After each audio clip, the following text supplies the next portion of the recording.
Today I will use the Altenew dual brush pens to watercolor. Stay tuned.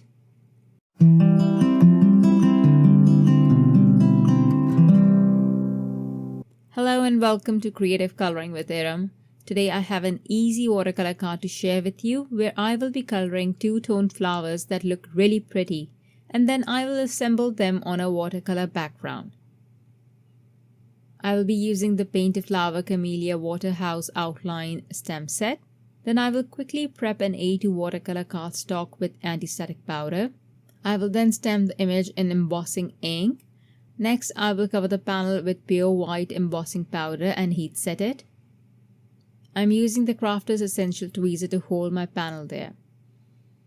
As I mentioned earlier, I will be using the Hawaiian Shores dual tip brush and fine tip pens. I will scribble some of the red pigment onto the palette, as I will be using less of this and picking it up while coloring the flower in purple. To color the flower, I will apply a stroke of purple to the end of the petal and then take a wet paintbrush and spread the pigment towards the tip of the petal. Then I will pick up a bit of the red pigment and add it to the same petal. I will mix this a little bit with purple. I will repeat this for all the petals. First, I will apply a stroke of the purple marker where the petal ends. This will leave a dark pigment behind, which will create enough depth on its own. This is the area that is under the petal above it, so it has a bit of a shadow on it. Then I will add my red pigment to the petals, some more than the others. I have also switched to a water brush. If you can see here, this isn't detailed watercolor. I can use a water brush and not be worried about excess water flow, as it won't really matter. Here you will also notice that I changed my coloring technique. I first activated the purple pigment, colored all the petals purple, and then added the red pigment randomly. This kind of gave me a better idea of where to add more red. I will also go back in and add more depth just to show you that this can be done, and you will see right away the dimension I'm able to achieve with just a little pigment. It's really easy to use these pens. I did share another video using these pens. I will link it on the top right. Please do check it out if you do want to find out more about these pens. The markers are a great price value, only at $10.99.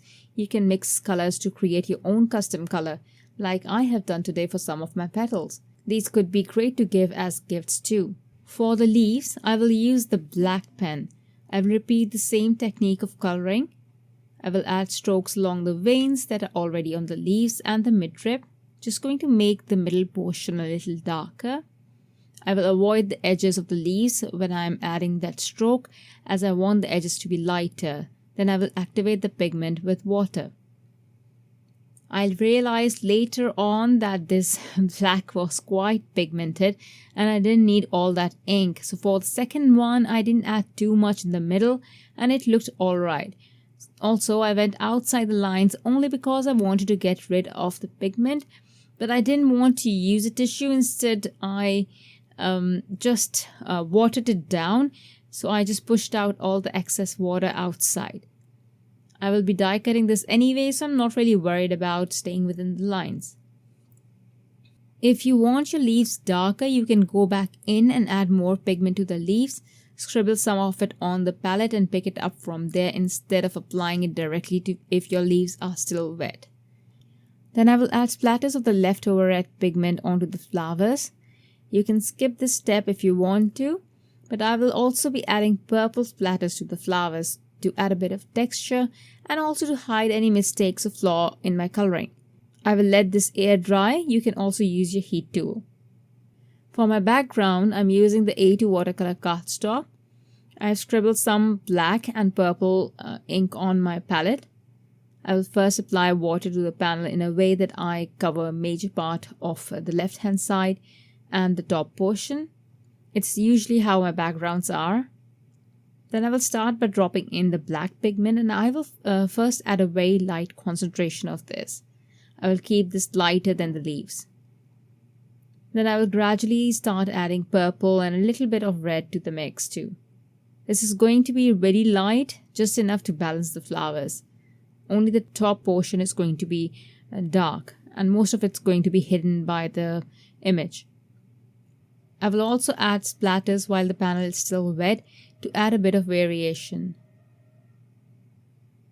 Then I kind of noticed the white portion being too white and clean, so I added a very light color wash there as well. But to your eyes, this should still appear as a no color zone since the top left corner is a lot darker compared to the bottom right. Once I'm happy with the look, I will dry the panel. Next, I will add black paint splatters. This pan that I use is from the Essential Watercolor 12 pan set. After this, I will use Obsidian Ink to stamp the sentiments. And as soon as my panel will dry and flatten, I will adhere it to the card base and then adhere the image with instant dimension foam tape. I lost a bit of footage, but after adhering everything together, I did add white paint splatters from the pure white ink spray. All splatters are optional. If you don't like them, don't add them. You can create a clean, nice looking card without the splatters. I hope you liked the project. Thank you everyone for watching. Bye! Hello there! Did that video just spark your creativity? And do you want more project ideas and inspiration videos too? Well, if you do, please make sure that you subscribe to the Altenew YouTube channel. Also, make sure that you do click that notification bell so you don't miss a video. Thanks so much for watching. Bye bye!